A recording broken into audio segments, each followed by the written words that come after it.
The voice of Husker Nation is on the air. This is Hail Varsity Radio. Insight, opinion, expertise, along with the biggest names talking Nebraska sports. Join in with the show at 402-489-1240 or 1-800-825-5865. Now, here are your hosts, Chris Schmidt and Elijah Herbel. Welcome to it. Mondays here. It's Hail Varsity. We're powered by Cornhead Lager. Chris Schmidt, Elijah Herbel, Connor Clark, and great to have you in. We'll get our starting five, our roll call. Plenty to get into today. Nebraska notches win 21. You were maybe there at PBA yesterday. What a send-off. What a synergy that building and this team has had. Latest where Nebraska stands after the outlasting of Rutgers. Nebraska baseball loving some South Carolina. Good times. A sweep with one Mother Nature middle finger, but you'll take it if you're Will Bolton Company. 3-0 over College of Charleston. That's big time. And as the college football world turns, pretty good look-see by On3 we'll talk about when it comes to the future of the Big Ten and the SEC. Who and where these additions will come from and how the divisions will be split up. We have names and divisions, not leaders and legends, thank God. But we have names. One even called the Moonshine Division in the new look SEC. We'll also dive in and spend a few minutes with Mr. Blackshirt Charlie McBride. A Monday with Charlie in 1 hour. Jay Moore, part of that Blackshirt Hour in hour two. Numbers to get in the first hour open for you at 489-1240. 489-1240, 800-825-5865. Toll free where you hear us across the Hail Varsity Radio Network. You're always encouraged to check out the show via video on StreamYard with the Hail Varsity YouTube channel. Subscribe and like that. Also, different platforms for you to check out on the social media pages. That's KFOR, Facebook, and Twitter, ESPN 590, Omaha's ESPN on Twitter, and the Hail Varsity Radio Twitter feed. Find that, follow that at HVarsity Radio. Be sure to follow Elijah on Twitter. Do so at Herbalessence. Can find Connor Clark on Twitter at C_Clark_27. And can always find me, Chris Schmidt, at Schmidt_radio. Without further ado, happy birthday to our flagship station here at KFOR in Lincoln. 100 years young. 100 years young. So, Nebraska able to survive Rutgers 67-56. If you're trying to dial in, we'll get that figured out and get you on the horn here if you want to dial in on Nebraska. Without further ado, the starting five. We say hi and what's up to Brandon. Brandon's in at number 1. Jeff in at 2. Brennan from the Black Hills checks in at 3. The other Snitley, part of the Boulder Peace Treaty, Jeff and Brian Snitley, he checks in at 4. Jeff in at 5. Andrew at 6. Rogers 7. NASCAR Eric in at 8. Anonymous is in at 9, and he's still hoping for that 25-win prediction. 489-1240 or 800-825-5865. Started off great, fellas, with the win over Rutgers. Nebraska just had major control early in that ball game, but Rutgers played Rutgers basketball in the second half. It got ugly. It got sluggish. And I don't know about you, Connor, you were doing the game for KRNU, and I know, Elijah, you were checking it out as well. Just kind of watching that clock burn, and it needed to start moving faster because it felt like Rutgers, they weren't really threatening, but it was just uncomfortable because of how they play defense. They really kind of flipped the script in the second half. Nebraska didn't make a shot the final 6 minutes of the game after Kisei put his Superman cape on and scored 10 in a personal best 10-2 run. And Nebraska just made free throws down the stretch. But Nebraska shot 50% in the first half. They were at 34% in the second half. They hit some timely shots, as is the script for this year at PBA, 18-1, their home record. But Rutgers just, I don't want to say controlled it. They didn't. But that press really made Nebraska uncomfortable, really no rhythm in the second half. Well, let's lay it out really fast. My Sunday evening, my roommates bought tickets for us three to go see Dune 2 last night. The showing was for 7 o'clock. And if you know, the Husker Basket game was at 5:30, which led to some timing issues for me. I was like, I'm not going to miss Doom, but I'm not going to miss this Husker Basket game. So on the everyone knows the preview started at 7. It's not the actual movie. By 7:30, you're fine, and it'll be straight. Dune will be playing tonight. Here's what happened. So I'm sitting in the movie theater while the previews are going with Husker Basketball pulled up. And it's getting real hairy. Rutgers is making a run. They got it within 8. They got it within 6. And I'm like, there's not much time left in the previews here. What's going to happen? Am I going to have to go step out into the lobby and watch the end of this game? And then Kisei does Kisei things. He hits that three-pointer, the and one opportunity. And I had my sound off in the theater. I didn't know it was a foul. I assumed Rutgers had called timeout or something with that crazy celebration. And then he steps to the line, and that's right as the lights go down in the theater. And I go, okay, well, let's see what happens. What did you do? He knocks down the free throw, and I go, you know what? They got this. I put the phone away. I didn't realize until just now, actually, that Nebraska did not make a field goal after that moment. A vote of confidence from Elijah Herbel. Well, it was, because we've seen that same story a couple different times. Popcorn sure looks good. I can't eat popcorn and watch the game and focus in on Dune. All three things at once. So I'm gonna shelve Nebraska basketball. I did in fact eat an entire large popcorn bucket by myself. It was an impressive showing from myself. It was great. I felt awful last night. Yeah. That's not a career high. Kisei went for 18. Elijah went for 1. You wouldn't believe the amount of popcorn I've put down before. I've gotten close to 2 full buckets because they give you that free refill. That was not my proudest moment. Oh my goodness. Yeah. Well, I've got $475 for a bucket of popcorn, anyway, so you might as well get a free refill. I digress. Says the angry old guy. Back to basketball.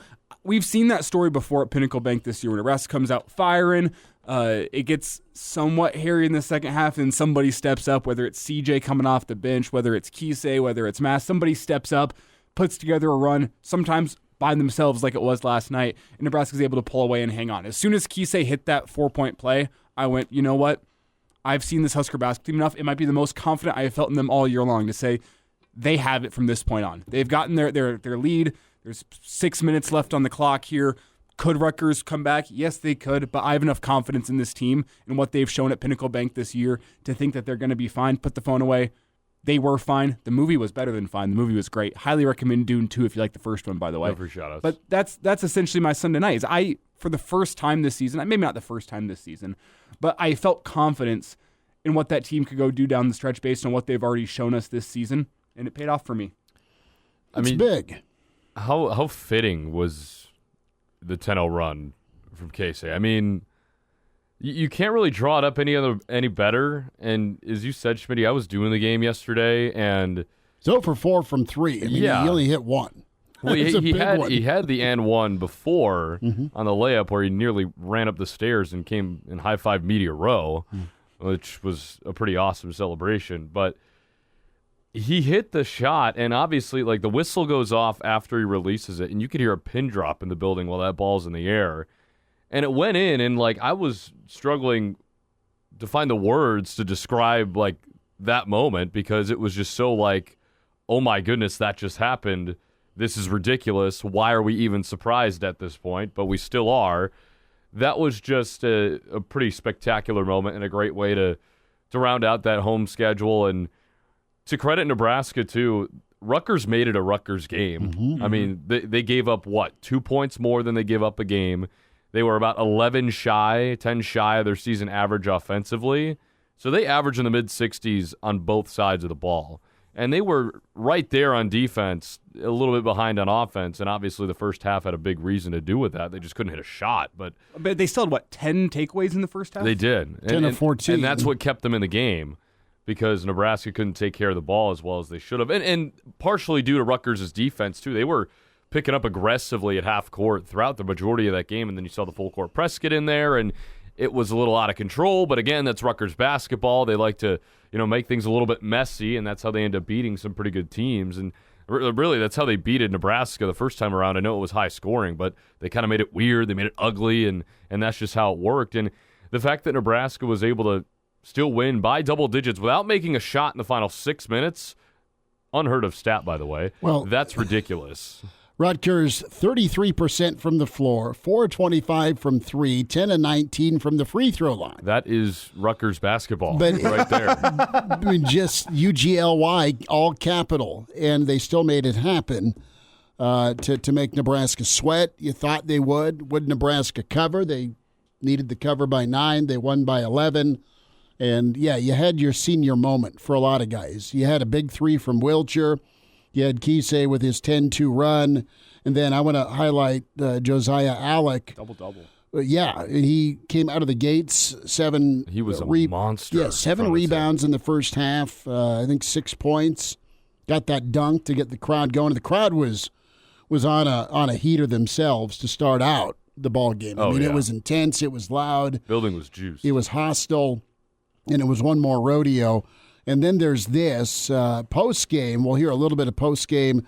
And Seamus McKnight's awesome, been great for so many years with media relations. This is his reaction when old Joe rocks in with the Barry Switzer fur coat last night. Cut 1.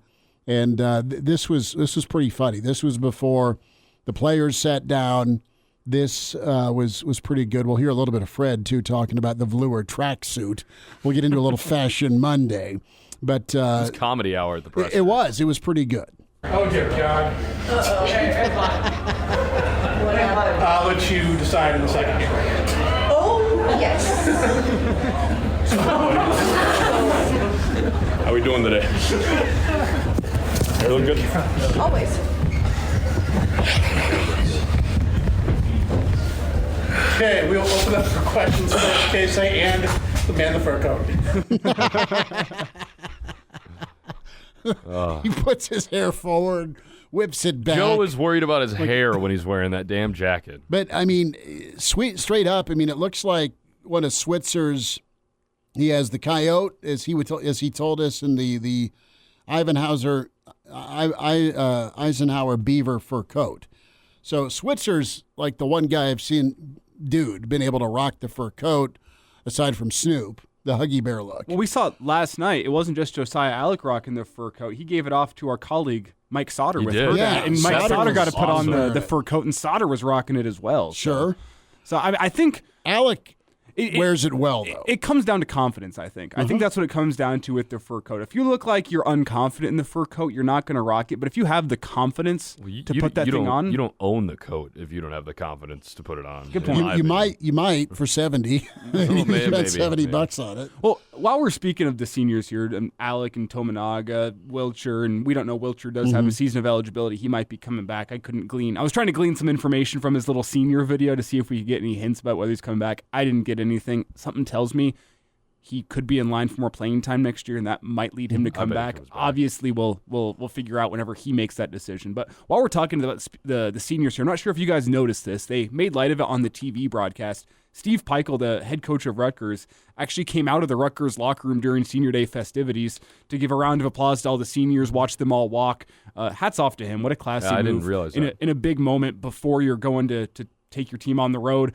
He comes out of the Rutgers locker room just to give the Husker seniors a round of applause and give them their due before he goes back in and gives his final speech to the Scarlet Knights. Just want to quickly say hats off to him for that. That's a classy move. He's one of the more likable coaches, I think, in the Big Ten. For me, I mean, people may have some differing opinions on the two I like the most, which is Tom Izzo and Matt Painter. I love those two guys. I think they're phenomenal coaches and good people, but I think Steve Peichel is right there in that conversation. I know he hasn't had the same success as the other two, but he's also turned around a Rutgers program that was dead in the water 5 years ago, and now he's got a top 5 recruiting class coming in next year, and on top of that, he's just a good dude on top of that. Rutgers has a couple of likable coaches with Peichel and then Schiano on the football side. He's a likable guy, too. I think they have two good head coaches in place at Rutgers. Couple of Jersey guys, but they're a team listen, there's a bunch of teams this time of year in the Big Ten you don't want to face. Ohio State's been hot, clearly.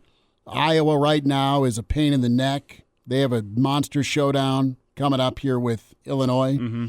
At home, too. Yeah, we'll get into Nebraska and that double bye versus the single bye here as the first hour progresses. But really, and then Michigan State is going to have to fight for their life here to be tournament worthy and not just get in on tradition. They have stumbled and continued to stumble.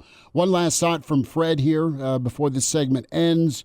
Cut 5 here, Fred, on the perfect night. Seniors go out a winner. Yeah, it was the perfect night for our seniors to go out the way they did. And, I told them after the game, I'll never forget my senior night. It still burns me up inside. We got beat. I was 3 for 16 against Oklahoma, and it was a miserable night. And I still think about it. I went home and I kicked a lamp over and broke it, and, still lives with me. So to send these guys out like that was perfect, a perfect ending. It's sad. Emotional. That's Keisei Tominaga's last game in Pinnacle Bank Arena for everything that he's been through in the last 3 years and what he has meant to our program, and what Josiah has given us in a year is just absolutely remarkable. And for Josiah setting the tone for us in those first couple possessions, our guys, they were all over the place early in that game, and we just got out toughed in the game at Piscataway. And, Kevin McHale was here at the game today. He's a mentor to me. I played under him. He was my coach, and I worked with him in the front office and, took a lot of things from him. And he said he wanted to come in and say a few words to our guys after the game. And that's all he talked about was just the effort and how much he loved watching us out there competing. And, the first 5 minutes, everybody was down in the stance and not quitting on plays and all over the glass. And when you got a top 50 player, and Charles Barkley said he's the best player I ever played against, talking to the guys about effort and sacrifice and playing for the guy next to you, it's a pretty cool message. So it's just a fun night, proud of them, and we'll get a good chance to get some off days this week with the bye week, and get ourselves prepared to put a game plan in, and hopefully finish this thing the right way next Sunday. And now, back to Hail Varsity Radio.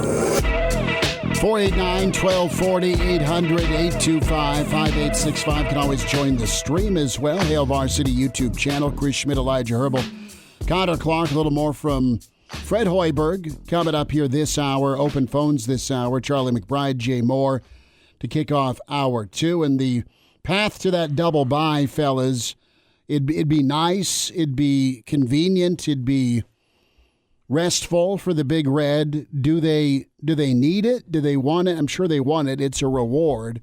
But even if you get the single bye, you're likely going to be facing a team coming in that is fighting for their life. You don't want to do anything to upset. And at this point right now, at 21 wins, plus 500 record, no matter what happens Sunday at Michigan, that's going to be a quad 2 ball game as it sits. They're at that 128 number.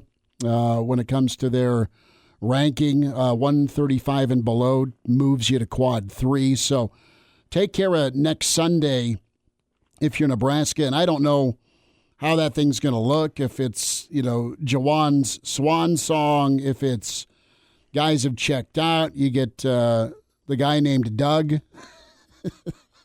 the most unique spelling of Doug. The past tense of dig. Yes. Back for Michigan. So what's their morale going to be like? And, can Nebraska cherry on top this thing with the second road win? Indiana's deciding to show some heart as well. They had a big win at Maryland. But right now, fellas, you've got Illinois, Iowa showdown. That is one team you're concerned about. Iowa sneaking in. You have Northwestern. They've got a couple of tough ball games. They're at Michigan State. They take on Minnesota. So you're fighting with them for that double bye spot. And then Wisconsin, they have Rutgers. They're at Purdue.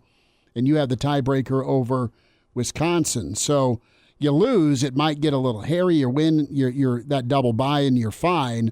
And who knows where a team's legs are at. Even if you drop a game coming off of a double bye, at least you were in that upper echelon perception-wise. At least you're in a quarterfinal. You start off in the quarterfinal. Hey, the Huskers got to the quarterfinals in 2024. Exactly. How did they get there? They showed up. Well, but the thing is, and we can talk about the importance of the double bye here in just a second, because I am not of the opinion, and I think it is out there, that the Big Ten tournament does not matter.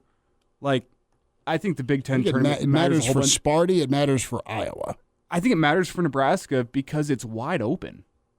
Realistically, whenever you look at it, I think aside from the number 1 seed, Purdue, below Purdue, I think there's a small gap between Illinois, who's currently in 2nd, and Michigan State, who's currently in 9th.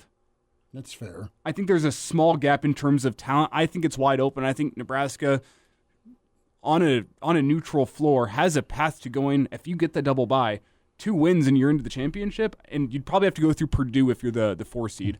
But I think you look at that and you say Nebraska could make a run in the Big Ten tournament. That's why I think it matters. And you can improve your seeding within the NCAA tournament. I think give yourself a better chance at getting the first win in program history in the NCAA tournament. You feel a hell of a lot better about getting a win if you're a 6 or a 7 seed than if you do if you're a 10 seed. And I think that is all at play should you make a deep run in the Big Ten tournament. I think the Big Ten tournament, while it's not as important as it could be if you were on the bubble, I think it's still very important. And I think the unique thing that we can talk about right now that we haven't been able to talk about all year long, even over the past couple of weeks, is Nebraska controls its own destiny in getting that double bye in the Big Ten tournament, and it knows exactly what it needs to do. It needs to go on the road to a down Michigan team, go take care of business, and you get a double bye in the Big Ten tournament, which, if I remember correctly, Nebraska's never done since they've joined the Big Ten. Mm-hmm. No, and you think back to the last tournament-worthy team or bubble team, and that's 2017-2018, 23 wins, plus 500 record in conference, and they tapped out early despite being smoked by Michigan, didn't you? You got rocked by Michigan all I think year. They won that tournament too. Michigan did. I mean, Michigan was a Final Four / championship. That was the year they made the championship. Whenever they were the top. I think they were the top overall seed in the Big Ten, and they kind of smoked everybody. Yeah, they were pretty good. I think things are true. The following things are true with the Big Ten. One, anybody can beat anybody on a given night in the Big Ten. Worst to first, it has happened, and it may happen in the tournament. We'll see what Indy brings.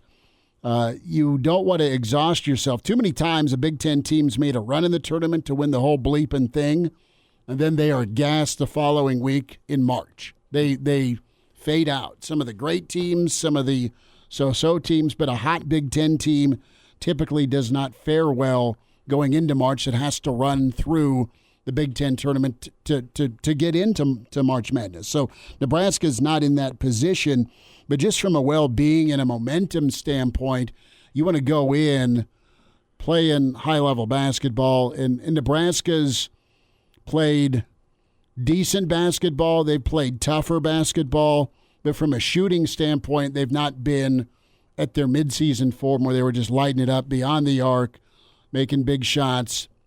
Now, they'll hit a few during a game, but you'll have your Rutgers performances. You'll have your Ohio State performances, and they've had to win more gritty than pretty the last few ball games. Now, that's not a criticism. That's just a style they've had to adopt, and it'll need to travel to Indianapolis. I do think that double bye would be great. It'd be really fitting from a validation standpoint if you're Nebraska to get a shot at an Illinois again, to get a big dog in the Big Ten tournament, assuming you handle your business in Michigan. I think the best case scenario for Nebraska, say they may put a run together, say they win the whole thing. They jump from a 10 or a 9 seed to what? I think the best they could do is a 6.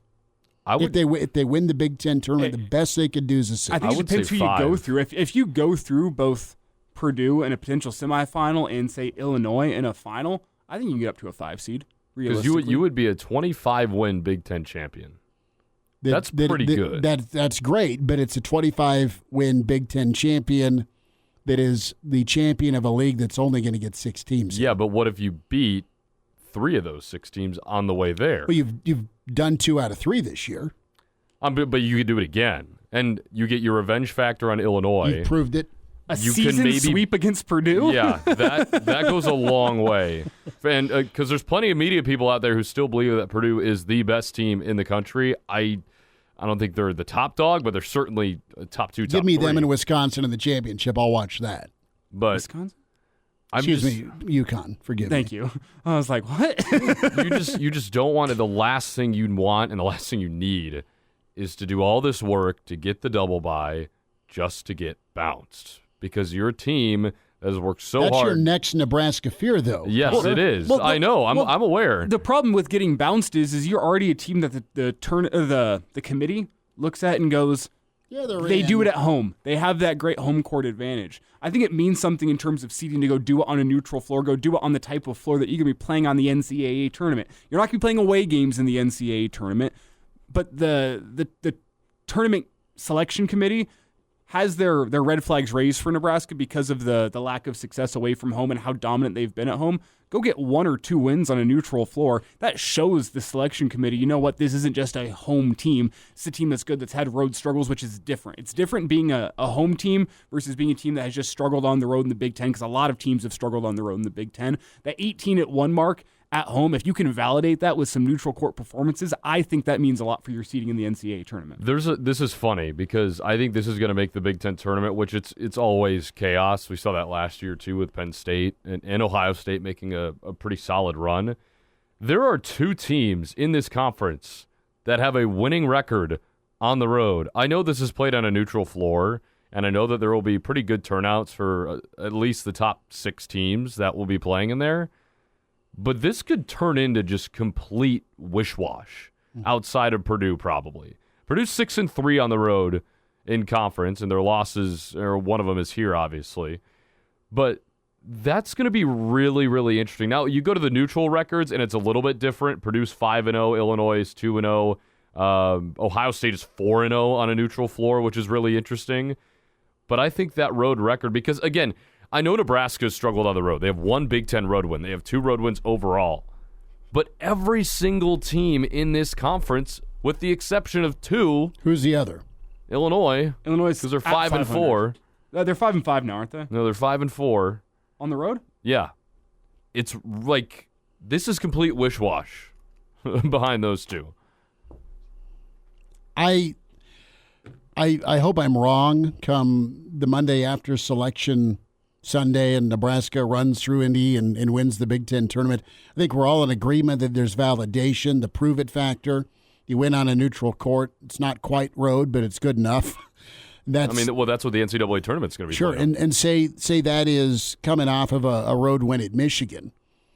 You had a week to heal up. You get hot. You win 3 more, 4 more. It's fine. I just from a seeding standpoint, Nebraska right now, as it stands, Lenardi has them in Memphis for a quasi-road game against Mississippi State as a 9 seed. Jerry Palm's got them back in Indy against Boise. Katz has them as a 9 seed in Brooklyn against Oklahoma. That means we can talk to our friend Dean Blevins again. And I think all these predictions are pre last night's win over Rutgers. It's post. They're all post? Yeah. And the move up, the KPI, the SOR, and the BPI has Nebraska bumping 1 to 4 spots. So they moved up 4 in Ken Palm as well, stayed where they're at in net. You did what you're supposed to do last night. We detailed the fugliness of last evening. Let's sneak in one more thought on Fred as he touched on the Kisei takeover and just what a spurt that was. Yeah, I mean, that play and getting to the free throw line as well, I thought he did a nice job of attacking, especially when we got into the bonus and creating contact. And, yeah, that 4-point play was enormous. And, we missed a couple before that I thought were right there, right on line, that he just barely missed. And, it's who Casey is, man. He just finds a way to make huge plays, and, pressure does not bother him at all. And he's shown that time and time again in his time at Nebraska. As big of a showman as Kisei is, fellas, the Kisei show on the road in the NCAAs, how fun will that be to have a guy, say he's on a heater or starts out all right at this neutral site? Well, it's either going to be fun or it's going to make you want to throw a remote at your television. Well, one of the two. I think he'll probably experience both in one game. He'll start off with a heat check from half court. That's how the NCAA tournament works. A game may be 40 minutes, but it feels like 40 years in that tournament. It takes years off your life. You're down 12-2 for the first media timeout, and everyone's shooting 4% from the floor because there's 8 people Nobody's and there's got no scouting juice. reports on anybody. No. 8 people, no juice, and 1 billion nerves. Right on. We'll dive in. No nerves in Charleston as Nebraska baseball got rocking. 3-0 this weekend. We'll talk about it. Hail Varsity continues, powered by Cornhead Lager. And now, back to Hail Varsity Radio. Well, we'll tell you how the college football landscape looks for On 3 with the future Big Ten, future SEC. We speculated about it last week. We have some names and division names to tell you about. How do you feel about westward expansion? Not more teams, but being a part of that division with Nebraska and everyone else in the Mountain West and beyond. We'll go there in a moment. First, we got to give props to Nebraska baseball, 5-3. Before we do that, I would just like to make one point to put a bow on our last topic, because we have David chime in at the end of last segment. He said, play on Thursday to get an extra game in the Big Ten tournament. I think the point of what we were getting at last segment, just to put a bow on this, was that you might as well get the double bye, because I don't think Nebraska is playing to get extra games on their tournament resume, as nice as that is. This is a year to screw up the resume. This is the year where, A, you don't want to screw up the resume with the potential loss there, but B, it actually feels like the Big Ten is wide open enough that Nebraska could go in with the intent of trying to win the whole bleeping thing. Mm-hmm. Will they? Probably not. I think Illinois and Purdue are very good basketball teams and might be hitting their stride as they get ready for March. But this is the unique year where the Big Ten is down, where I do feel like Nebraska's got a chance to at least go in and win the whole bleeping thing. So I think that's why the kind of just the heart of our argument, the heart of our conversation last segment was the bye is important because Nebraska has that opportunity in front of them. But we can get back to baseball now. I totally agree. And the extra game, if they needed it, sure, you take it. But right now, at this point, you don't need to play with fire. No. Just go handle Sunday and you're no good. Reason. So Nebraska, some late-game heroics, 3-game sweep of College of Charleston. RPI, exquisite right now at 7-3. And Will Bolt put it perfectly, was listening to the post-game interview on the Husker app, and they showed a ton of mental toughness, and they just no quit in them in those late-game situations. 6-5 and 5-4. Wins earlier in the week. They erased early deficits, took advantage of Charleston errors, played gritty baseball, and had some just crushing key hits, especially when games were tied or they were down. I loved their approach at the plate. Didn't try and do too much. And then they got the pitching they needed, fellas, and they put a lot of pressure on that Charleston defense, and Charleston wasn't always ready for it. And you know what? Nebraska showed some real great fervor to stay in it and stay focused, stay poised. Will Jeske's a kid that I loved following. We talked to him on the show. Yeah, when he committed, but Will's a kid from Southeast that has made some early impact for Nebraska. A couple RBI for him on Sunday as a freshman, and they're kind of playing him all over the field. But that was fun to see him do some work, and Nebraska gets ready for an opener. Going to be a great weekend between state tournament basketball at PBA and then South Alabama coming to town Friday for Nebraska's home opener. The weather should be decent enough for March, as I say. I did a softball game on Saturday, and I was worried about sweating through my suit. So, you're getting that type of weather around March. You'll take it, right? March has been in like a lamb, dare I say, which is worrisome. Mm-hmm. Which is worrisome. Yeah, we're going to get plowed here as we head into April. But you know what? The bullpen, fellas, I know that's one question mark we've had. We've talked to our dear friend Jabba Chamberlain as well about Nebraska's bully, and they've got some confidence right now. Again, the Rob Childress effect. Well, let's lay it out. From an eye test point of view, and I think you can look at the stats as well whenever you look at this weekend series. You give up 12 runs across 3 games. If you average your entire pitching staff giving up 4 runs a game in college baseball, more often than not, you're going to be winning those baseball games, especially what we've seen from the Husker offense so far this year. Is that perfect?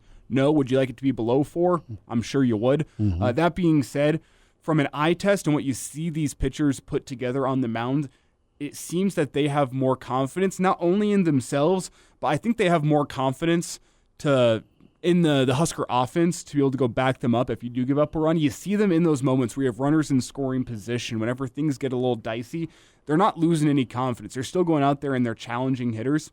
Does that lead to runs sometimes? Yes, it does. That's the game of baseball for you. Thing about baseball is you always have to go deliver pitches across the plate. No matter what the score is, no matter what the inning is, you have to go out there, deliver pitches across the plate, and give the other team a chance. You have to be aggressive, and you've seen that from the Husker pitching staff, that they're willing to get up there on the bump and sometimes crunch time moments and throw strikes, go challenge some batters. It's a difference in mentality that you've seen from the Husker baseball pitching staff, and I think it's led to the different results. And again, as I said, if you're averaging 4 runs per game, as we saw this weekend, 12 runs over a weekend series, you're going to win more series than not through the course of a season. And I don't want to discredit the College of Charleston, but Nebraska did what they were supposed to do this weekend. You're a team that has better resources, better talent, out-recruits the College of Charleston. You went out there, they played you tough. I'm sure you learned a lot of things about yourself, but at the end of the day, Nebraska baseball gets a series sweep, and it's on to the next one. Well, and Brent chimes in, our bullpen is pretty dang good. You had Timmerman, who came in the bottom of the ninth yesterday, got in a little bit of trouble, but here comes KP to slam the door on that Cougar comeback. A couple of straight punch-outs, and Nebraska, again, able to push the right buttons with their pitching staff. You know what, and I think you can feel good about the starting pitching. They all get quality starts, not a lot of walks, and if there was runs allowed, they were earned. I mean, obviously earned, but they were hard hit. They won the battle. It's what I said. It's about you still have to go out there and you have to challenge hitters, no matter what the score is, no matter what the inning is. It's about maintaining the confidence whenever you do get hit, and it's going to happen in the game of baseball. That's the difference you've seen this year. Even in a crunch time moment, Kyle Perry's willing to get up on the bump and go throw strikes. Like, that's kind of the perfect representation of what I'm talking about here in terms of the mentality shift you've seen from the Husker pitching staff. It's interesting because all 3 of those comebacks, too, were just all like relatively low-scoring games for a game that ends in that fashion. So that's something really interesting to look at. I don't know if that's a product of the College of Charleston's bullpen, if that's a product of the offense late in game situations. Obviously, they had a couple of late games that didn't go their way out in Arlington, probably against better competition, but the fact that you're able to, get over that hump 3 straight times, it only builds your confidence in those really last 3 innings. Those are the money innings for this team so far. But it's really interesting to kind of look at each box score and say, hey, all these are pretty low-scoring games in which you've come back and won, and that's usually not the case. Usually that's ending in the 7 to 10 range for either team. So I just thought that was an interesting note as well. Well, and you've got some guys emerging that are go-to. I mean, Brumbaugh has been nice with the bat. Silva and Karen, big time. Stone's shown some pop, which is pretty big time. And Nebraska likes to be aggressive on the base paths and also aggressive when it comes to sending guys from third. And more times than not through 10 games, it's paid off for them. Well, that's what this time of year really is about. It's important to be somewhat aggressive this time of year. Figure out what type of team you have. And again, back to my point I was making about the pitching staff, like the confidence-building nature that this can have through the rest of the season. You know what? If you're playing a road series against Iowa later this year, and Iowa's got the lead in game 1 in the late innings, it's important to be able to have that confidence within your own dugout, within your bullpen, that, you know what, we've done this before. We've come back from late inning games, and it's not something Nebraska's done with much success under Will Bolt. I think, what was it, like 3 wins have come with Nebraska being down when the 9th inning started in the entire Will Bolt tenure. Like, it hasn't happened all that much, and it means something once you get later in the year into Big Ten play and the games that truly matter, to be able to have those type of games underneath your belt already from earlier in the season to know, you know what, we've done this before. Big Ten expansion, who is going where, hypothetically for now. Also, arguably the best nickname for a division, the Moonshine Division. We'll tell you who's projected to be in that in the SEC. Coach McBride, 15 minutes away. Jay Moore, Hour 2 at Hail Varsity on a Monday, powered by Cornhead Lager. And now, back to Hail Varsity Radio. One final time this hour, Hail Varsity, powered by Cornhead Lager. Good to see folks and some listeners down in the rail yard before Nebraska and Rutgers yesterday. Appreciate you saying hi. And it's just fun to see the rail yard packed and the line around PBA. Reminder to get buckled up. Use your seatbelt. It saves lives. It prevents injuries only if properly worn. Make it click. This is this message from the NDOT Highway Safety Office. 2 things to address before we talk with Coach McBride in about 10 minutes. 1, the Russell Wilson era is over. 2, do I need to toughen up Junior? I ask this That was quite the transition. Well, I mean, Denver's going to go searching for another quarterback. That's going to tug at Elijah's heartstrings. Hopefully you draft one you like. I mean, I'd love Penix to go. He's no longer riding, apparently. Well, Joe Milton had a combine performance for the ages, so maybe he's going to get himself up in a top 15 consideration. If you're not tough enough, Junior, though, just make him a Broncos fan over the next 3 years when they're in cap hell. Junior talked his mama into splitting a ticket so he could go see Drake Saturday in Kansas City. So he went down with two of his buddies, and one of the buddies' moms drove. And Junior was, it was a great rap show, best one I've seen. It's like, okay, thank you for the input, a little more detail, but that's all I got out of him. At least he spoke with me. And then he was out yesterday. He went to work yesterday. Well, I get the notification after I get done with the KFOR morning show that the Junior's been called in absent today. So, my head hurts, my stomach hurts, my body hurts. Like, dude, you can't go do a weekend roadie and then not go to school Monday, especially if you were, air quote, fine yesterday. He's too young for senioritis. Oh, absolutely. And he's taken some crazy courses, and he's doing well in them, or at least he's sitting by somebody that's doing well in them. So, I mean. He knows a guy. He knows. That's totally Junior style. I know a guy. He knows a guy. Yeah, I'm a little bummed out he's not manning up and suffering through a Monday like the rest of the world after a big weekend. You got to be smart about it if you're Junior. That's the thing. It's one thing to skip your first period of the day and then to go back to you and say, no, it's okay. It was a study day. It doesn't matter if it was or not. Say, he'll probably be at work. It was a study day. I didn't feel like I needed any extra studying. That's one thing. It's another thing to go skip the whole day. You got to be smart about it. Let's not act like I didn't skip any classes back in high school to go to McDonald's and be a fat ass. Like I did that. Like I'm gonna pig out in third period because I need a second breakfast. It happens. You're an O-lineman. You needed to put on that weight. But be smart about it. You don't need to skip a full day. Well, the fact he just didn't get up, or I don't feel well, and mom's at work. I never get the phone call. Hey, can I stay home today? I'm not feeling well. It was an executive decision, but not made by the executive. Thank you. Crew ass, he probably got into Grandpa's cough medicine. Pretty good. So, Denver Bronco Nation is reacting how, Elijah? Speak for Denver fan with Russell. Well, as you look at the future of the Denver Broncos, it's uncertain, but you know what? Let's ride. Well, not like that, not with Russell Wilson. Let's ride with whoever the next guy is. The question to me is how aggressive does Denver get in this draft? Again, I laid it out. You're in cap hell. You have the largest dead cap hit in NFL history coming your way next season for cutting Russell Wilson.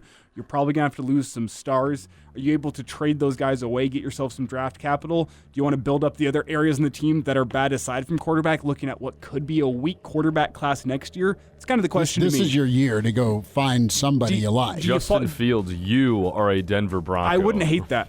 I personally wouldn't hate that because the amount of assets you're going to have to get up to get the guy you probably want, which I want Caleb Williams. Are you going to get him? Probably not, because you have to give up a crazy amount. That's the question to me. What do you do to get a quarterback this year if that's the route you choose to go? Coach McBride next. This is Christian Peter. I'm sorry, but the stories I have about Charlie are not appropriate for the public. The right case of the Mondays. It's Mr. Blackshirt, Charlie McBride, on Hail Varsity Radio. Into Hour 2, it's Hail Varsity. We're powered by Cornhead Lager, Chris Schmidt, Elijah Herbel, Connor Clark. We welcome in Mr. Blackshirt. A Monday with Charlie, Coach Charlie McBride. Coach, how we doing? How we feeling? Good. I'm hanging in there, but anyway, I get all the weather didn't perform this year. Well, I went from a sweatshirt to a t-shirt from yesterday to today. Holy moly! It's like you're back in Nebraska, bud. You know. I talked to Thomas this morning. He had Jared, and he was feeding the cattle, but he said that Mother Nature will take care of us. He's right. That's not. He's right. I think we're going to get popped. I think it'll go out like a lion. Let's put it that way. Oh, we were talking about that first hour, Charlie. Yeah, we were pontificating about the weather for sure. Well, how it's gonna pay us back for some nice late February, early March. Yeah. You know, I'm going to go out and pick up my son tonight. He's coming in from Arizona to try to straighten this out. It's just to get out of there for a while. Mm-hmm.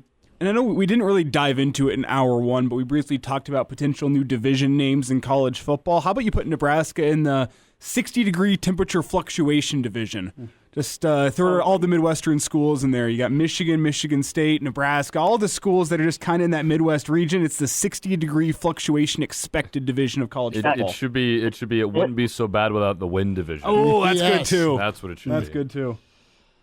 That league thing is trying to decide what they want to do. It's going to be a big fight. I don't know who's going to be fighting who or what they're going to be fighting about, but it's going to change. I think a lot of it is. Well, Coach, we'll start there with a story on 3 with how some of the new conferences might look, and we heard a week ago that it would be kind of what's old is new again, where you're going to have 4 divisions within the Big Ten. So let me lay out some of the setup for you. The Atlantic Division would include Florida State, North Carolina, and Maryland from the existing Big Ten. I should say from additions to the Big Ten. Penn State, Florida State, Carolina, Virginia, Pittsburgh, and Maryland. The Midwest would add Notre Dame. Mm-hmm. The Middest, or Westish Midwest, would kind of be that old Big Ten West with the addition of Ohio State. I think mid would be the word. And the West is where Nebraska would be sent. UCLA, USC, Oregon, Washington, Utah, and Nebraska. How would that grab you, not being lumped in with Iowa or Northwestern or Minnesota? That's what they happened to us before. We got all the rivals taken away from us. Mm-hmm. You know, when we went to the Big Ten, now we're going to go to the Pac-12 is where we're going, and you know, we're supposed to strengthen it, and Utah already's there, and 5 teams, and we're thrown in there because, you know, they've stuck us everywhere they can, the conference, and I think, you know, that it seems like every time we turn around, we're getting the short end of the stick anyway. Now, I that's the only thing they can do, though. I mean, the way it's set up, it makes sense because of travel. Mm-hmm. There's no question about it. You know, so that's. I mean, I'd say the same thing. I don't know about the East Coast and how they want to do that, but you know, that sounds probably pretty good. But the problem is when you lose Iowa and you lose Wisconsin and you lose some of those teams that you know you're good rivals with, and they're games that mean something, and take them away from you and start all over again. And you know, now it's SC and UCLA and Washington, and you know, and I'll tell you what, wait till you see how this kills recruiting, because it's going to be a deal where you're going to have to go to the West Coast, because you're going to have to go where the parents can get to the games, you know, when there are away games, and when they do that, and we were kind of able to do that in some cases. You know, I mean, not the East Coast as good as Michigan State, and you get to this in Michigan, and that are a little tough, but they're not that bad. Mm-hmm. But you know, that's going to hurt us in recruiting. I think I really do. I think the kids in Texas, their parents they won't anybody anything close so they can go see. Same thing with our people in Nebraska, even, and it's going to be hard. Mm-hmm. See, I guess I never thought of that. I was always like looking at it with the angle, if you lumped in with the West Coast teams, the problem with that is I'm more of a Biggie guy, not as big of a Tupac guy, so I think I'm more East Coast. I kid. But that's a point I hadn't really thought about with the recruiting, and you wonder if there's NIL that can take care of those sort of things now where kids can afford to fly their parents out wherever they are playing. I think so. And the other thing, Coach, that's Wisconsin and Iowa aren't going away. You just don't think you'll get them every year, right? If we're in this 7-team division, you've got you've got 6 in your or your division you're going to play, and then you got to round out the other presumably 12 games, and that kind of leads to Bill Snyder and Coach Fleck and Coach Harbaugh, their philosophies on scheduling, where they didn't play a non-conference game out of state the last X number of years. Are you okay with Nebraska dialing back on what would be a rigorous non-conference schedule because the conference is going to be so tough?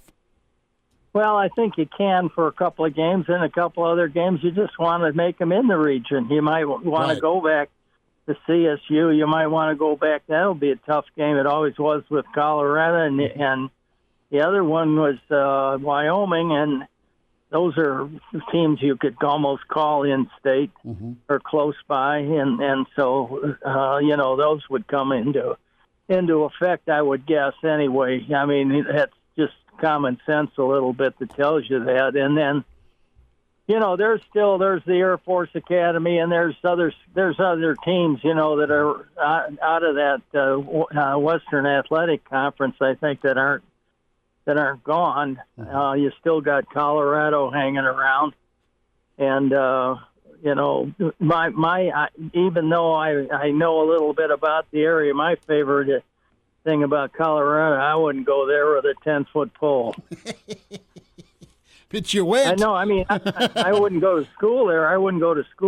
And number one is anymore, and number two is it's they're so changeable. They don't have a lot of they don't have a lot of sports. Right.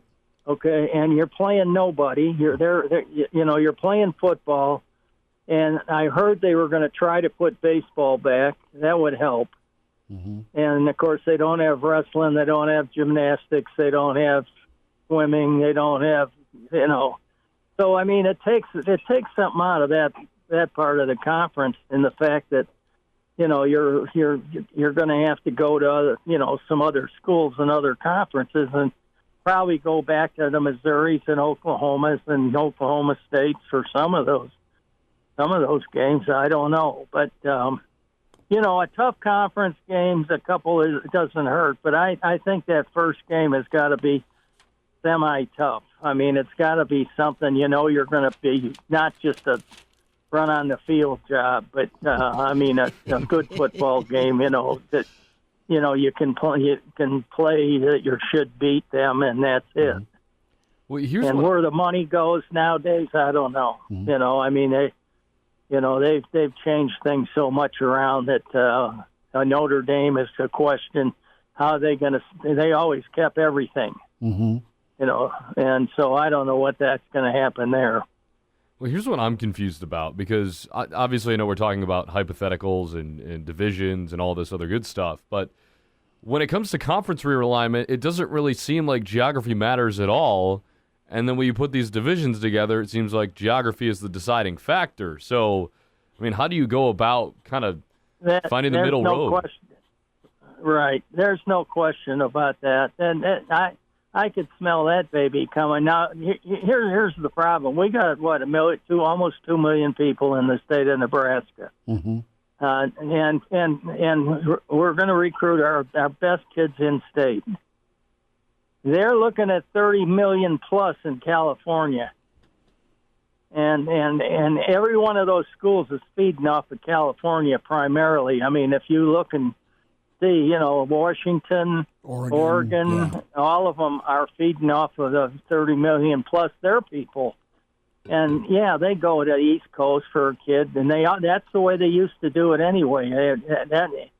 USC would always have a couple guys from New Jersey and so forth, but that was because they wanted to go to SC, and they didn't have any loyalty to the East Coast, so they just took off. And they ended up, a lot of them being good players. And so, it's going to hurt us recruiting, I think, a little bit. It's going to definitely hurt us in Texas, and which he wanted to recruit. And I think that takes a lot away from us, all the Iowas and all Wisconsin and stuff like that. That takes, because we're almost 500 miles from, the Dallas. I mean, Dallas area is not that far. When you look at it, Oklahoma City and some of those teams the old days were really close. I mean, I don't know if you can still drive a plane off the runway at Oklahoma State. They may have put another 2 feet on it. I doubt it. I've never been to Stillwater, thankfully. Charlie McBride's with us Monday with Charlie. It's Hail Varsity Radio. Coach, how important was a theme for the team when you'd start a season? I ask this because I think back to unfinished business for your team in '94, right after that Orange Bowl against Florida State. Matt Rule and company have adopted the Chasing 3 theme, and that's the rallying cry for these off-season, the winter conditioning workouts. There were so many ball games that Nebraska fell by 3 last year. Could have been an 8, 9, 10 win team last year. They finished 5-7. But touch on the unfinished business and then that rallying cry, that mantra that a team gets behind. Well, unfinished business came against the Florida State. Yeah. When we, they lost the national championship to them, that's part of it. And the kids were the ones that I think made it up. I mean, and then when they had business as usual. I think it was. The next one was we had almost the same team coming back, and of course in '95 we won again, and so they played with that. Now the offensive line rode on the black shirts, and the offensive line rode on a couple of things. Was I can't even remember what they are exactly. Determination or something, and I don't remember, but they had a couple of words that they used that were big, among the players that they used, and so it was kind of a nice deal to have some things like that, and I think he's thinking ahead a little bit, and I think that's pretty good. I think that that doing something like that gives you a little incentive, and it gives you something to think about, and it gives you right now, it starts you thinking about getting back, to the teams that have been beating you by 3 and so forth. So, and the other team I think that's going to be hard to miss is Northwestern. So, who knows what they're going to end up with, and it's probably going to be a little circle inside that they'll all be driving a bus to. It's Charlie McBride with us here on Hail Varsity. And Charlie, as we talk kind of winter conditioning here, what's the important balance? And we have about 60 seconds left here, but between a guy being motivated from a team point of view to improve himself to make the team better, and from a guy who is going out there and competing and improving to make his own stock better, to get himself better for the NFL, is there a right or a wrong way for a guy to be motivated at this time of year?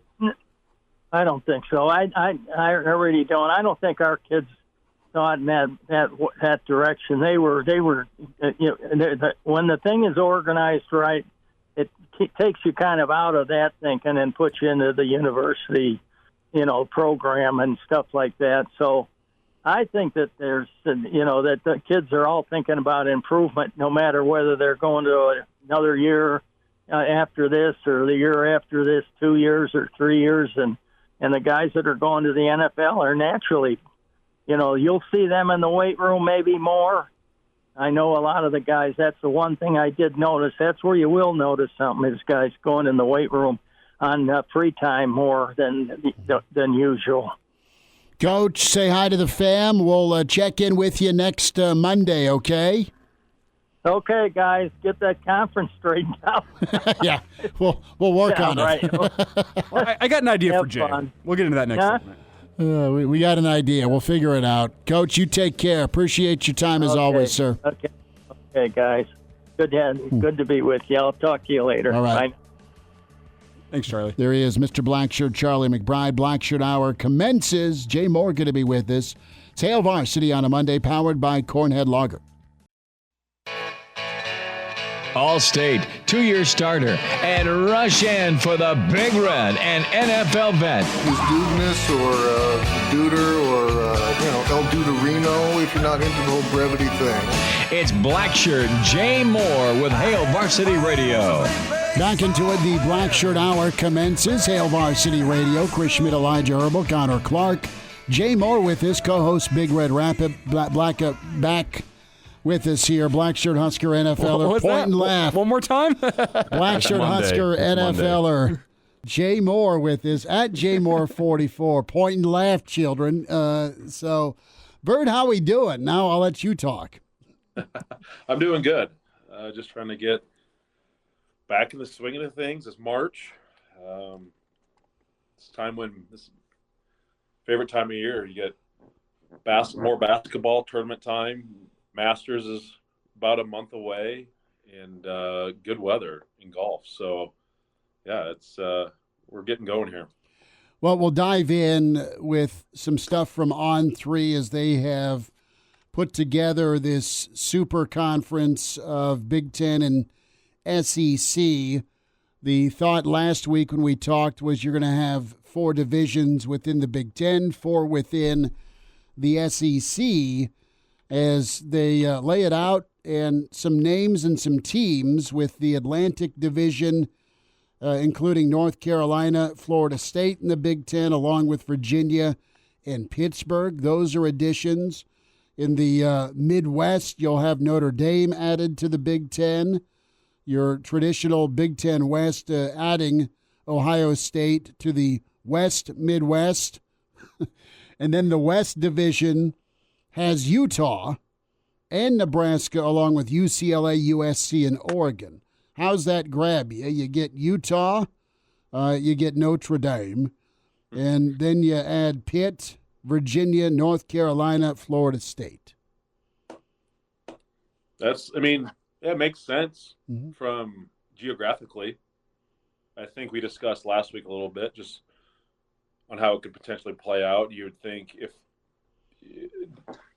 in my mind, I always pictured it as, NFL division. So I was thinking you could potentially do like an NFC North type of situation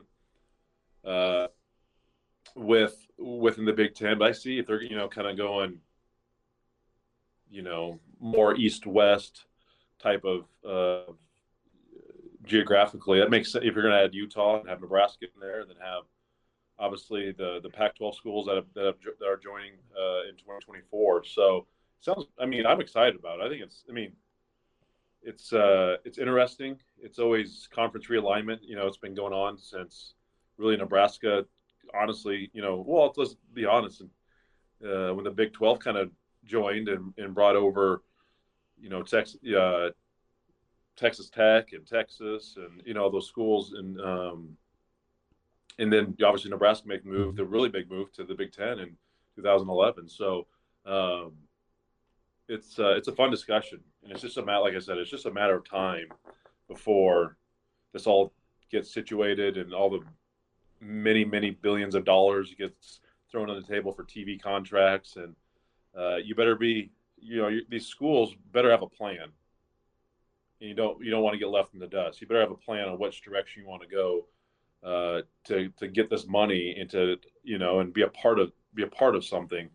Because the last thing you want to do is you don't want to be like, Oregon State and Washington State and these schools that are kind of left in the dust when this conference realignment just happened this past year. So those schools getting added would be great. I think getting Notre Dame is perfect, makes the most sense in the world. Utah makes a whole lot of sense to me. We discussed Colorado, potentially being a great fit, but I think Utah makes really good, makes great sense. Florida State to me that seems like an SEC fit, but again, it works. At this point, our mind's got to get away from what we know, geographically. That's I guess it doesn't even matter anymore, right? It just kind of everybody is. It's just going to be, what you think is the Pac-12, ACC, SEC, Big 12, Big 10, like it's geographically, but not anymore, man. It's kind of, you go where you want to go. You go where you think you can fit in academically. You go where you thinking you can fit in, within the, athletic departments. And I imagine there will be a handful of more schools, getting added to that list too, over time as well. Jay, it's weird with the geographics being all over the place, as he kind of laid out. I do have a proposal to make things simpler, to help streamline this process. I say if your school is located in a state that fought for the Union, you are now a Big Ten school. If your school is located in a state that fought for the Confederacy, you're an SEC school. If your school is located in a state that was not yet a state, now it's free game. That's what the SEC and the Big Ten get a fight over. I think that's the only option that really makes sense. So start a second Civil War and continue. But it's about college football. Yes. Yeah. Bring back the Mason, the Mason-Dixon line and all those. That's how you do it. Yeah. Well thought out, Elijah. That was a wonderful time in our history. Yeah. All I'm saying is, why fight another war whenever we already fought a war over it, We already That's 200 years later, the spoils. I don't hate it. Makes perfectly good sense to me. Now you might ruffle some feathers, just a touch. But hey, I get it. You're Virginia. Hey, they're on the SEC, right? That's it. Actually, That's they were in the Big is, Ten, but we'll trade Virginia and for a team and player to be named later. That could be Florida State. Cash consideration. Sure. And the SEC, their additions would be Clemson, West Virginia, and Miami, NC State, Florida State I mentioned, but Oklahoma State and Kansas State. I'm not seeing, fellas, Kansas or Colorado in this mix. Well, we already established this, though. Missouri's SEC, Kansas would go to the Big Ten with the Missouri Compromise. Well, yeah, but Kansas was they were a problem. Quite frankly, so was Nebraska during the Civil War. Yeah. Jeez Louise, I didn't know we were getting into a history lesson here today. Jay's got a meeting to run to. I didn't brush up on my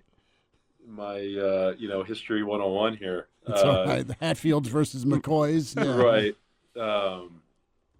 No, it's gonna be crazy. It's just gonna be absolute. The realignment stuff. It's gonna obviously continue to unfold, but it's just gonna be every little.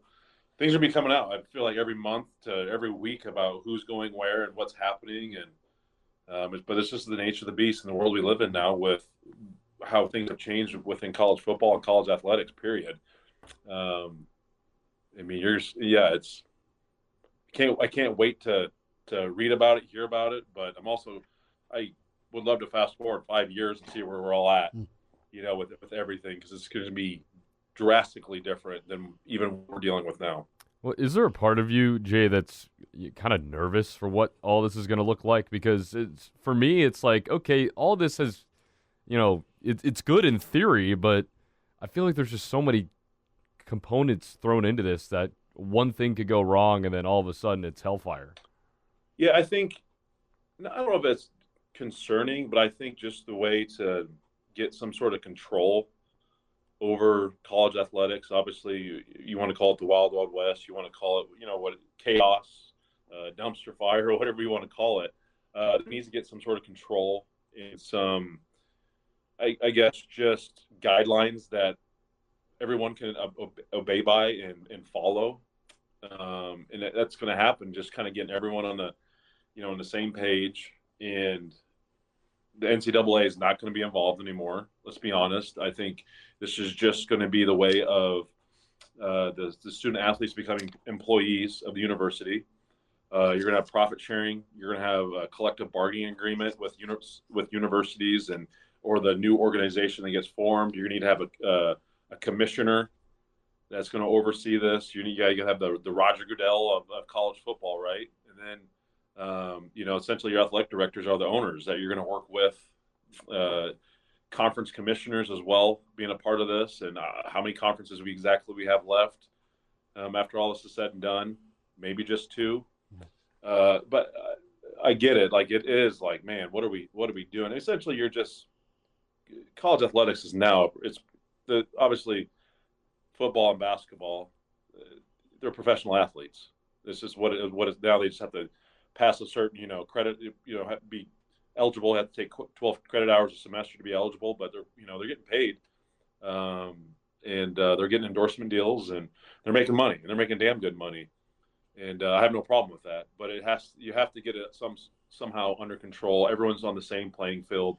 You're going to need to, salary caps on NIL, whatever it is. If an athlete wants to get out and get separate endorsement deals, by all means, they can do that. A player in the NFL, NBA, MLB can do that. But when it comes for, what you're getting as a student athlete / employee, NIL, whatever you want to call it now, you're going to have some sort of guidelines and a pool of money, right, to operate on for everyone. Because right now the playing field is not level. And I don't know if it's, you could honestly make the debate too. It's like, has it ever been level before? I mean, obviously the blue bloods have had their advantages and in doing certain things. And you could say the SEC conference and many schools haven't played by the rules and for many years and decades. But now it's a time to kind of finally get everything together and get it somewhat figured out and streamlined and kind of just get a control over it all, because right now it's a wild, crazy situation right now for college athletics. And it's, we've seen more college coaches leave to go to the NFL because they're like, they can't deal with it. So it's just a matter of time before it gets streamlined and grouped together and really in a professional manner and organization, just like the NFL, NBA operates. Jay Moore's with us, Black Shirt Husker NFLer, co-host Big Red Wrap-Up, as he joins us here on Hail Varsity Radio at JMoore44. It's where you can find him. Jay, going to switch out. Pretty interesting story with Sam McEwen in the World Herald, his weekly rewind, and lays out a novel thought, the Harbaugh approach, and Bill Snyder really started it. Michigan followed it. PJ Fleck's done the same, and that is no non-conference opponents on the road. You got to position yourself for a path to the playoff, whether it's 12-team, 14-team, or 16-team. How would you like, and it's been discussed about some of these future non-cons against the Tennessees of the world or the Oklahomas of the world going away. What's your take on that if Nebraska won't be alone, everyone else will be dialing back, so it is going to be pretty much conference or those air quote bye games or winnable games. Now, Nebraska's had horrid starts to the season on the road, 2021, 2022, 2023 between Ireland and Minnesota and Boulder last year. So Nebraska's really never gotten off to a great start. That should change with next year's schedule. But do you like kind of dialing back the difficulty or strength of schedule to open a year? Yeah, I do. I'm in favor of it. I think, in years past it was fun, because, we get, when I was in college, we had USC and Pitt, and you got to go, places that, it's outside of the realm of the conference, right? And it's fun, and fans get excited about going to LA or Pittsburgh or Virginia Tech or whatever, these non-conference where you have your home and homes kind of situations. But now, just the way with the conference realignment, you don't need those anymore. It's like, man, we can go to LA, we can go to Eugene, we can go to Seattle, and that's just a conference game. You get all that already, and especially if you're going to play 9 conference games against this stout of competition, and just another reason why everything needs to get on board too, because obviously not all the major conferences play 9 conference games, but listen, it's a grind, and you got to set yourself up, and you got to put yourself in the best situation to make that playoff and make money for the university. So I think going down that road of playing those 3 non-cons at home against a non-Power 5 conference, that makes all the sense. That makes the most sense to me. You get those schools get a payday still, and you get, you'd like to think you're able to get a win, but also it kind of serves as a mini preseason. If we're going to compare things to NFL and the college sports becoming more of the professional look to it, I mean, that's what you're getting now. It's going to be, obviously it's going to count, and you're going to have your guys play 4 quarters if it's going to come to that. But it's a nice little touch to have for, hey, we're going to ease into this thing. We're not going to Ireland. We're not going to Colorado the second game. We're not going to Minnesota for wherever it may be, or Ohio State to play our first game of the season. No, we're going to open up with a UTEP. We're going to open up with a South Dakota. We're going to open up with UAB. Whoever, those schools, right? And Southern Miss that you're probably a 3 touchdown favorite in. So all for it. Let's the kids get kind of work your way into it. You get your team some confidence, because you're going through a 9 conference game schedule, man. That's just a grind. And wins are a premium. You don't have to go obviously undefeated anymore to make the playoff, but you'd sure like to start off the year with 3 rather winnable games. So no issues with it.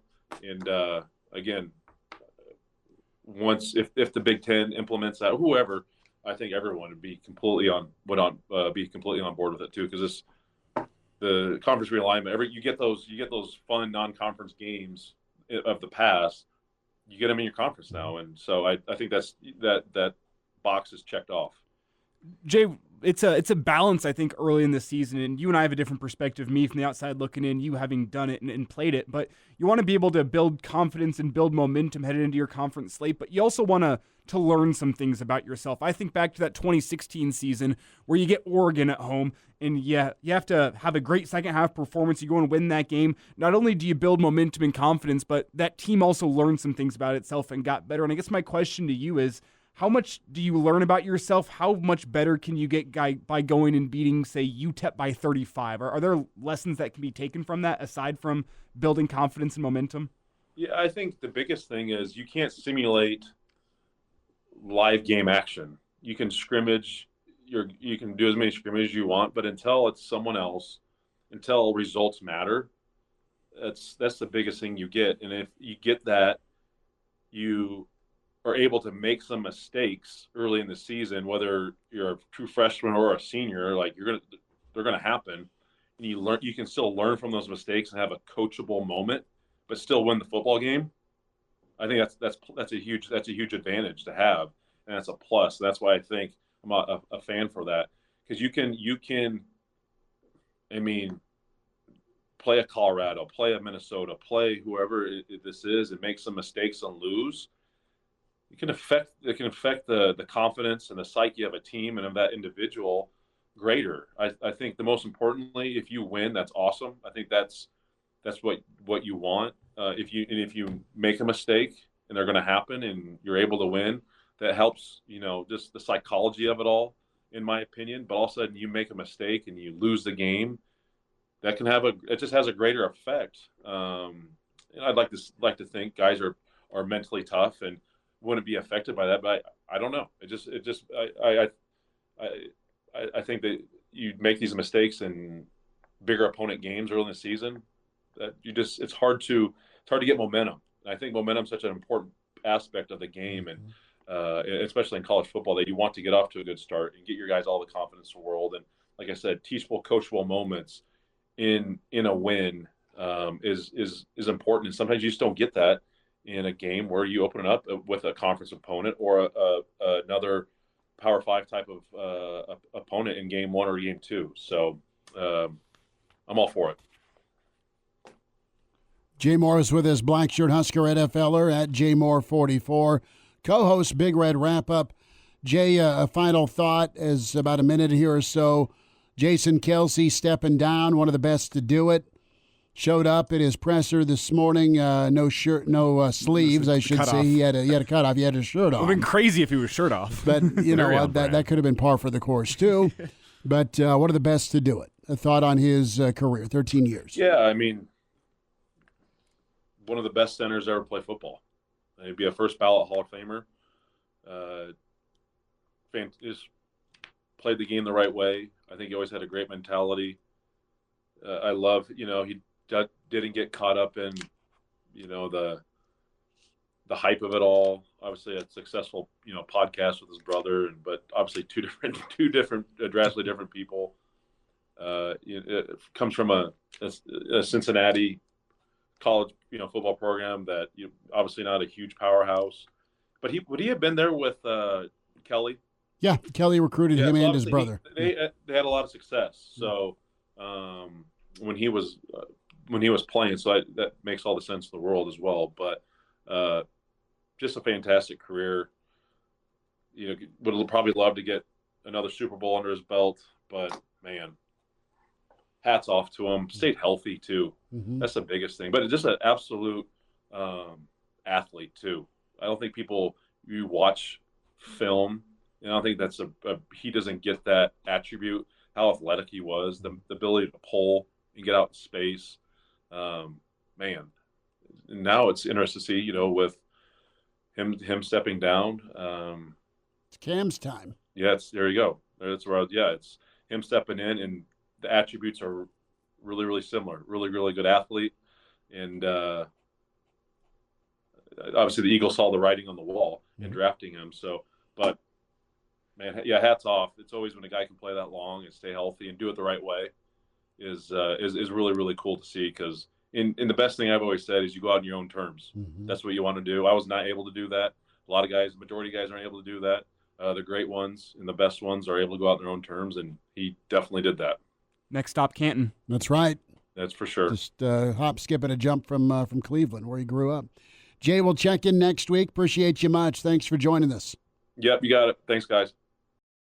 And now, back to Hail Varsity Radio. One final time, it's Hail Varsity. We're powered by Cornhead Lager, Chris Schmidt, Elijah Herbel, Connor Clark. Busy show tomorrow, and thanks to Coach McBride, thanks to Jay Moore for today. Spotify, iTunes, Google Play. Big thanks to Elijah for getting the Spotify thing worked out. Did that last week, so Spotify should be back up and operational. Hail Varsity YouTube channel can always rewatch the show that way. Subscribe and like, and give us some input with the Spotify, iTunes, or Google Play. Fill out a review. Tell us what you think, good, bad, or ugly. We'll appreciate it. Tomorrow we're loaded up. We'll catch up with Mitch Sherman from The Athletic in hour 2 tomorrow. Matt Verzel going to join us. Vers. We'll go around the world of Vers. And also excited, Michael Bruns, 24/7 Sports, will join us. We'll talk some hoops and also some baseball with Brunsey. See how many wins he's predicting for his beloved Oakland A's this year. Swear jar. Don't ask that one. Jar. It's like asking a Rockies fan how the Rockies are going to be this year. Don't ask me. I don't know. I'm not going to follow them. He may have the Oakland switched fans to full know. Baltimore. They know. They just don't want to say the number. They know. This could be the year they surprise out of nowhere. 90 wins. I don't know. Were they playing AAA? Maybe. No offense to Oakland fans, but geez. It's been a far cry from those Giambi days, right? Yeah. Where Moneyball won out, and you go rent David Justice.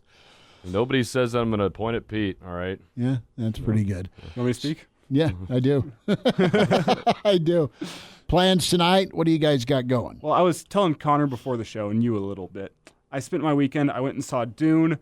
Other than that, I was pretty locked in with the cryptocurrencies. It was a big weekend for crypto, so I'm going to be following along tonight and seeing if I become a millionaire before tomorrow. It's unlikely. We would need a ridiculous rise. Are you retiring immediately, or are you just... No, I keep working this job. What the hell else would I do?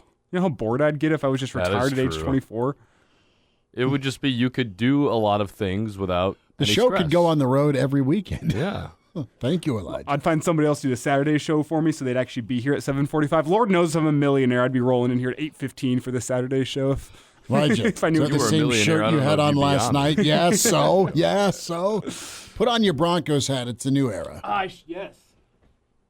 Shout out. Shout out to our buddy Will Wilson from the Morning Hookup. He was wearing this hat today, And I gave him punched him and gave it. And he took it? I gave him a compliment. I said it looks well worn. I think I said it looks ratty in a good way. And he said, "Well, have it." And I was like, "Oh no, I can't do that." And he goes, "I'm not even a Broncos fan. I just think the hat's cool. Like, take it." Those were the hats when I was in junior high that everybody wanted and had to have. My grandfather had a Bears hat, and it was a corduroy one, same cursive. And if you're on the stream, you can see that cursive Broncos. Those are sweet. It's a good-looking hat. I look good. But where's they used to have the NFL emblem on the side. I think this is a bootleg.